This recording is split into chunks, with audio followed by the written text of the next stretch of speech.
Sa naissance coïncidait avec la mort de sa mère et depuis qu'elle est bébé, elle ne faisait que sourire. Hey!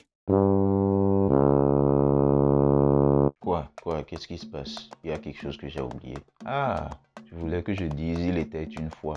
Il était une fois. Et ils vécurent heureux jusqu'à la fin de leur vie, ce genre de truc-là. Ça, c'est cliché, ça. Quand Pio raconte une histoire, il n'a pas besoin de dire ça. Disons ça comme ça. Eh bien, où est-ce que j'en étais? Je disais que sa naissance coïncidait avec la mort de sa mère. Et depuis qu'elle est née, elle ne faisait que sourire. Et bizarrement, son père était content de la voir.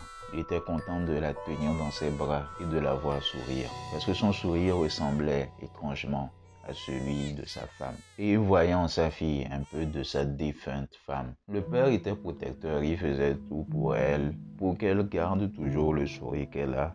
Et la fille, elle continuait à sourire jusqu'à ce qu'elle devienne adolescente et que l'homme se remaria. Au début, tout se passait bien.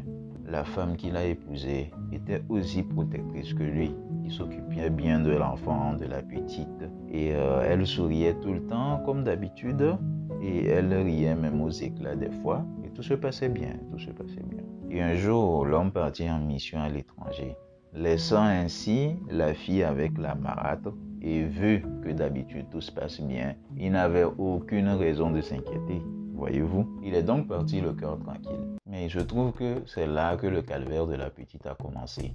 La marâtre a changé de visage d'un seul coup et elle a commencé par la maltraiter, par lui donner des tâches incongrues, des tâches domestiques bizarres à faire.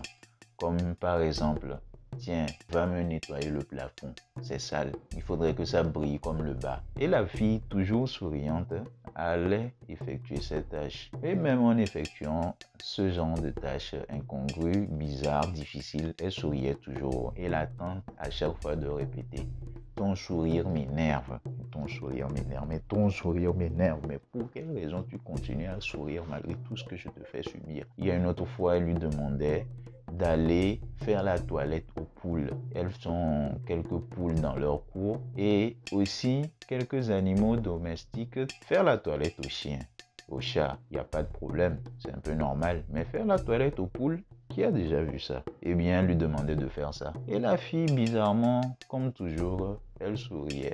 Et elle allait faire ce qu'elle avait à faire. D'abord, elle devait courir après la poule en question, arriver à la rattraper, pouvoir la mettre dans l'eau avec du savon, la nettoyer, tout ça. C'est incongru, mais elle le faisait en souriant. Et la tante, à chaque fois, passait, la regardait et s'énervait de plus belle. Mais tu m'énerves, mais tu m'énerves. Mais pourquoi tu continues par sourire de cette façon? Un jour, elle aurait mis un pagne blanc à la petite et lui dit, tu vois ce pagne-là, ce pagne blanc, va me le laver. Lave-le bien de telle façon qu'il puisse devenir noir. Et dès que ce sera le cas, reviens à la maison. Ne reviens jamais à la maison tant que ce pagne blanc ne devient pas noir. Eh bien, la fille n'a même pas posé de questions, elle n'a même pas essayé de broncher, elle ne s'est même pas énervée, elle souriait toujours. Elle a pris le pagne, elle est partie. Elle est partie laver ça. Et la tante, la voyant s'éloigner, elle s'énervait. Elle s'énervait toujours. Mais ton sourire m'énerve, mais ton sourire m'énerve. Mais comment est-ce possible? Mais comment est-ce que tu arrives à faire ça? La fille arrivée au marigot commença par laver le pagne blanc. Elle lavait le pagne. 1 heure est passée, 2 heures est passée, une demi-journée est passée, une journée est passée. Elle continuait par laver ça. Ça ne changea rien. Le pagne était toujours aussi blanc. Une grenouille l'observait depuis un moment. Et la grenouille s'approcha et dit à la fille, mais que se passe-t-il? Qu'est-ce que tu es en train de faire? Il me semble que la lessive que tu fais là est propre depuis longtemps. Pour quelle raison es-tu toujours là? À toujours essayer de laver quelque chose qui est déjà propre. Et c'est là que la petite l'explique qu'au fait, sa marâtre lui a demandé de laver ça de telle façon que ça devienne noir. Et la grenouille lui dit, mais c'est impossible. C'est quoi ce truc qu'elle te dit là? Laver quelque chose de blanc pour que ça devienne noir?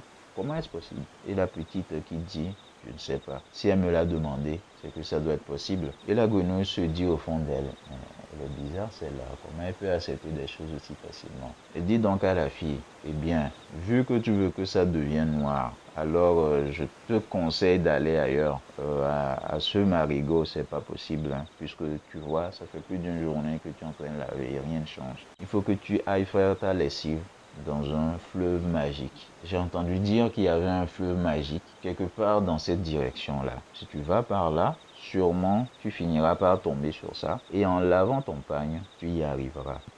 Et la fille toute contente, souriant de plus belle, dit merci à la grenouille et partit.